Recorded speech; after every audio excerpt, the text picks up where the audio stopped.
তিনটি মৌলিক দাবিকে সামনে রেখে ভোট বয়কট করা এলাকাবাসী রয়েছেন সিদ্ধান্তে। যতদিন পর্যন্ত তাদের এই দাবি পূরণ হচ্ছে না ততদিন তারা কোনো ভোটে অংশগ্রহণ করবে না, এমনটাই এলাকাবাসীর অভিমত। অমরপুর জেলার অন্তর্ভুক্ত অম্পি আরডি ব্লকের অধীন ফুলকো এডিসি ভিলেজের অন্তর্ভুক্ত 6টি গ্রাম যথাক্রমে সন্তাং 1, সন্তাং 2, সন্তাং 3, নোপাং, রোম্বা, চম্পাতুলি এবং গন্ডা 1। গত 26শে এপ্রিল লোকসভা নির্বাচনে এলাকার ভোটাররা ভোট বয়কট করার খবর সারা রাজ্যের বিভিন্ন সংবাদ মাধ্যমে ফলাও করে প্রচার হয়। সেখানে তাদের দাবি ছিল এলাকায় জল, রাস্তা এবং বিদ্যুৎ সংযোগের ব্যবস্থা করে দেওয়া। প্রসঙ্গগত উল্লেখ্য, দেশ স্বাধীন হওয়ার আগে 1937 ইংরেজিতে এইসব এলাকায় 10 কি সেলেনি, 10 ঘড়িয়া এবং বিভিন্ন জায়গা থেকে উল্লেখিত এডিসি ভিলেজ এলাকায় বসবাস করতে এসেছিল হাতে গোনা কয়েকটি জনজাতি পরিবার। আজ ধীরে ধীরে সংখ্যা বেড়ে দাঁড়ায় প্রায় 400 পরিবারের 1200 জন লোক সংখ্যা। এর মধ্যে ভোটার রয়েছে প্রায় 649-এর মতো। দরিদ্র সীমার নিচে বসবাস করা এইসব এলাকায় উপার্জনের একমাত্র মাধ্যম হলো জঙ্গলের বাঁশ বিক্রি, ছড়ার মাছ এবং জুম চাষ। অথচ স্বাধীনতার এত বছর পরও তাদের জন্য যোগাযোগ ব্যবস্থা, পানীয় জল এবং বিদ্যুৎ সংযোগ করে দেওয়ার প্রয়োজন মনে করেনি কেউ। দীর্ঘ বছর ধরে দাবি করে আসলেও কেউ কর্ণপাত করেনি। বাধ্য হয়ে শেষে গণতান্ত্রিক অধিকার প্রয়োগ বয়কট করার সিদ্ধান্ত নেয় এলাকার জনগণ। ন্যূনতম চাহিদা পূরণ না হলেও এইসব এলাকায় শিক্ষার হার অনেক ভালো। প্রায় 80% যুবক যুবতীরা স্নাতক ডিগ্রি গ্রহণ করেছে। অথচ এলাকায় শিক্ষার জন্য রয়েছে কেবল 3টি সিনিয়র বেসিক স্কুল, এর মধ্যে 2টি ইংরেজি মাধ্যম এবং একটি বাংলা মাধ্যম স্কুল। পরবর্তী শিক্ষা নিতে যেতে হচ্ছে অম্পি কিংবা অন্য কোনো জায়গার স্কুলে। এদিকে যাতায়াতের ব্যবস্থা ভালো না থাকার কারণে অতিরিক্ত খরচ করে নিত্যদিন সমস্যায় ভুগছেন এলাকাবাসীরা। নেই কোনো স্বাস্থ্য কেন্দ্র। অসুস্থ হলে চিকিৎসার জন্য ছুটতে হচ্ছে তৈদু কিংবা অম্পি এলাকায়। গর্ভবতী মায়েরা বা বয়স্ক ব্যক্তিদের চিকিৎসার জন্য নিত্যদিন সমস্যায় ভুগছেন এলাকাবাসীরা। 80 থেকে 100 টাকা ভাড়া দিয়ে চিকিৎসার জন্য যেতে হচ্ছে।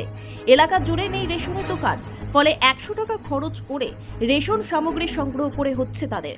এতে সমস্যার মাঝে আর্থিক দিক থেকে দুর্বল শ্রেণীর মানুষেরা সমস্যা সমাধানে এগিয়ে আসেনি কেউ। রাগে, ক্ষোভে এবং কষ্টে শেষে তাদের দাবি পূরণের জন্য আজ তারা ভোট বয়কটের ডাক দিয়েছে।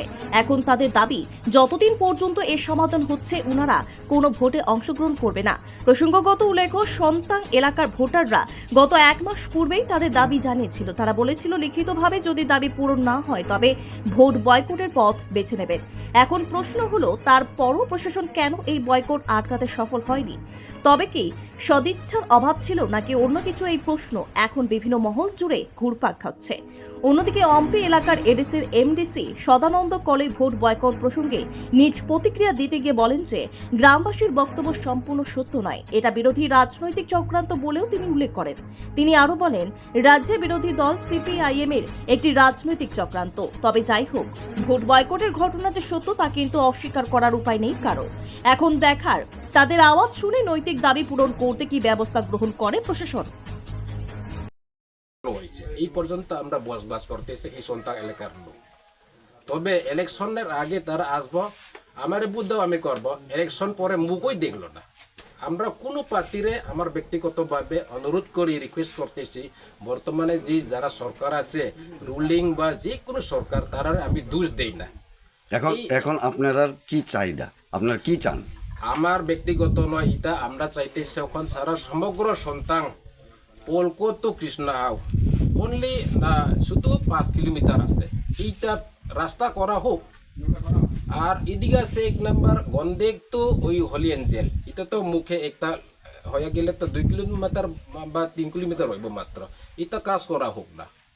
এটা আমরা চাইতেছি, মেন আমাদের ডিমান্ড। আর জলটা ভালোভাবে এখানে জল 2টা পয়েন্ট দিয়ে দিচ্ছে ওই DWS, আমরা অ্যাপ্লাই করছে পাইছে ঠিকই, আমরা সরকারকে ধন্যবাদ জানাই এটাতে, কিন্তু ব্যবহার করা এখন অবধি ব্যবহার করা হয়েছে না। এখনো দেখতে পারবেন আপনারা, আমি যদি ভুল বলে আর কি, চোখে দেখিয়া কি হয়েছে কি হয়েছে না, পাইব তো বওয়ানো হয়েছে না, ঠিক করা হয়েছে না। আর জল মেশিনটা বওয়ানোর পরে জল পান করতে পারছে কি না, কিভাবে ব্যবহার করা হয়েছে, গ্রামের লোক কিভাবে এটা করানো হয়েছে, এটা দেখতেও খেয়াল নাই। আর আপনারা জল কোথা খান? জল আমরা আসল তো আগের মতো তো কুয়াতে কয়েকটা তো খাই, কুয়া খন্ন করে খাই, আমরা পান করি। আর এটা বেশিরভাবে আমরা কি করে বন্ধন থেকে টাকা তুলিয়া আর বাসের টাকাটা মহাজনের কাছ থেকে নিয়ে কল বয় নিয়ে সবখানে দেখতে পার এমন আছে, একটা জায়গাতে বয়সে আমরা 13টা কল, শুধু এখানে জল ভালো ছিল।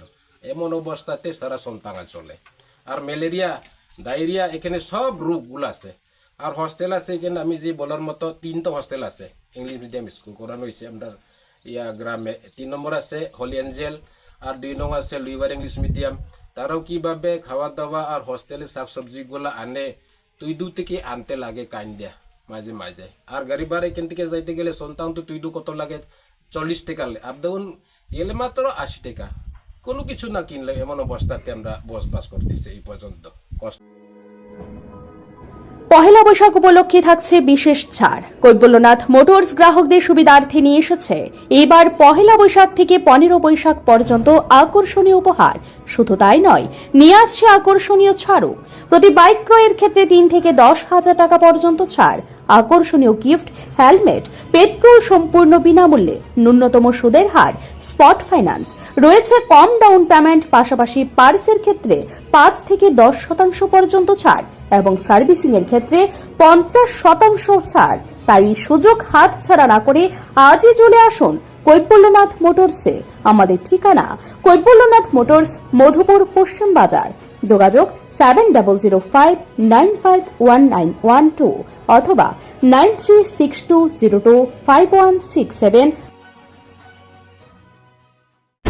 Bureau report, news Tripura 24।